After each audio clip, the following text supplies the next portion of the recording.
Documentary روم کے دوستو السلام علیکم۔ دوستو تصور کریں کہ آپ ایک ویران جزیرے پر پھنسے ہوئے ہیں، بھوک اور تنہائی سے لڑتے ہوئے، اور بچاؤ کی کوئی امید نہیں ہے۔ 1784 میں چونسو کے نام کے ایک آدمی نے 43 ملاحوں کے ساتھ مل کر یہ منظر جھیلا۔ لیکن یہ کہانی اتنی خاص کیوں ہے کہ آپ نے ابھی تک اس کے بارے میں نہیں سنا ہوگا؟ یہ کہانی جو تاریخ کی کہانیوں کا ایک امتزاج ہے، صرف ماتسو مایا کے حیرت انگیز پیغام کی بدولت یہ جانی جاتی ہے جو انہوں نے ناریل کی لکڑی پر لکھا تھا اور 150 سال کے بعد دریافت ہوا۔ دوستو یہ کہانی چین کے ایک شہر ماتسویاما کی ہے۔ دوستو 18ویں صدی کی بات ہے کہ جاپان کے شہر ماتسویاما میں چونسو کے نام کے ایک ملاح رہتے تھے جو جاپان کے ایک ساحلی علاقے میں پیدا ہوئے اور وہیں پہ بڑے ہوئے۔ سمندر ہی ان کی زندگی تھا اور وہ اپنے حوصلے اور نیویگیشنل مہارت کے لیے مشہور تھے۔ انہوں نے کئی خطرناک مہمات میں حصہ لیا۔ 1784 کی بات ہے کہ وہ اور ان کا عملہ ایک خزانے کی تلاش کے لیے روانہ ہوئے۔ اس دور میں چھپے ہوئے خزانے اور تجارتی راستوں کی تلاش ایک اہم مقصد تھا۔ وہ ایک چھوٹی سی کشتی پر سوار تھے اور دور دراز جزائر پر چھپے ہوئے خزانے کی تلاش کر رہے تھے۔ تاہم تباہی اس وقت آئی جب ان کی کشتی ایک زبردست طوفان میں پھنس گئی،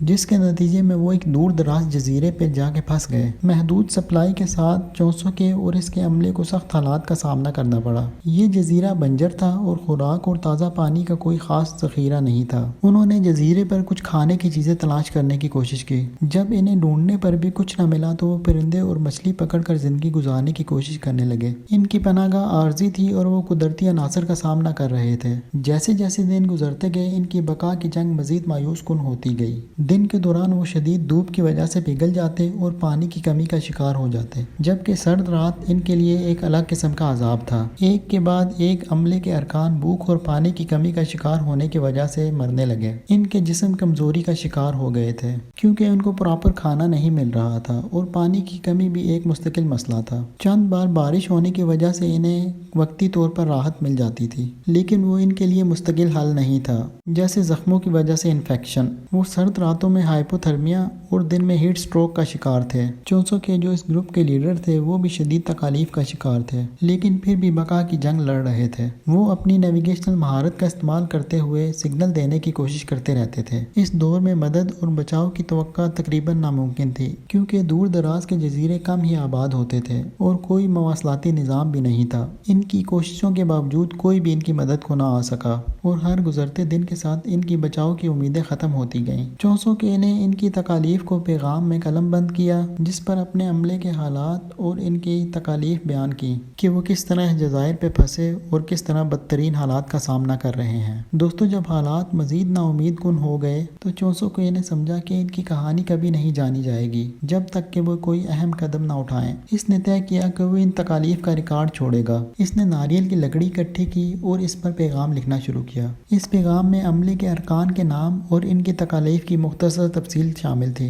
جو ان کے آخری دنوں کا ایک دل دہلا دینے والا منظر پیش کرتی تھی۔ چونسو کے نے ایک پیغام شدہ لکڑیوں کے ٹکڑوں کو ایک بوتل میں ڈالا اور اس بوتل کو سیل کر دیا، یہ امید کرتے ہوئے کہ کبھی نہ کبھی ان کا پیغام دریافت ہو ہی جائے گا۔ 1935 میں 150 سال کے بعد ایک جاپانی سمندری گھاس جمع کرنے والے نے اس بوتل کو ساحل پر پایا، جو ہرمورا گاؤں چونسو کے آبائی علاقے میں پائی گئی۔ حیرت انگیز طور پر بوتل میں پیغام مکمل طور پر محفوظ تھا اور ان پیغامات میں پھنسے ہوئے ملاحوں کی دل دہلا دینے والی کہانیاں بیان کی گئی تھیں، جس میں بتایا گیا تھا کہ چونسو کے اپنے عملے کے درمیان سب سے زیادہ عرصہ زندہ رہے اور اسی نے اس کہانی کو دستاویزی شکل دینے کے لیے آخری کوشش کی، اور یہی شاندار دریافت چونسو کی کہانی کو اجاگر کرنے کا باعث بنی، اس بات کو یقینی بناتے ہوئے کہ ان کی بقا کے لیے کی جانے والی جدوجہد یاد رکھی جائے گی۔ اس کہانی کی مزید تحقیق کی گئی تو پتہ چلا کہ عملہ اس آزمائش سے زندہ نہیں بچ سکا۔ بوتل میں پیغام ان کی بقا کی جنگ اور دردناک یادگار لمحات کے طور پر جانی جاتی ہے۔ دوستو چونسو کی یہ کہانی اس لیے بھی منفرد ہے کیونکہ بہت ساری بقا کی کہانیوں کے برعکس یہاں کوئی بھی زندہ نہیں بچا، لیکن پھر بھی پیغام دوسروں تک پہنچ گیا۔ دوستو ہماری کوشش ہوتی ہے کہ ہم اپنے چینل پر ایسا کنٹینٹ پیش کریں جو آپ نے پہلے یوٹیوب پہ نہیں دیکھا ہو، اس لیے مزید ایسی یونیک ویڈیوز کے لیے ہمارے چینل کے ساتھ رہیں۔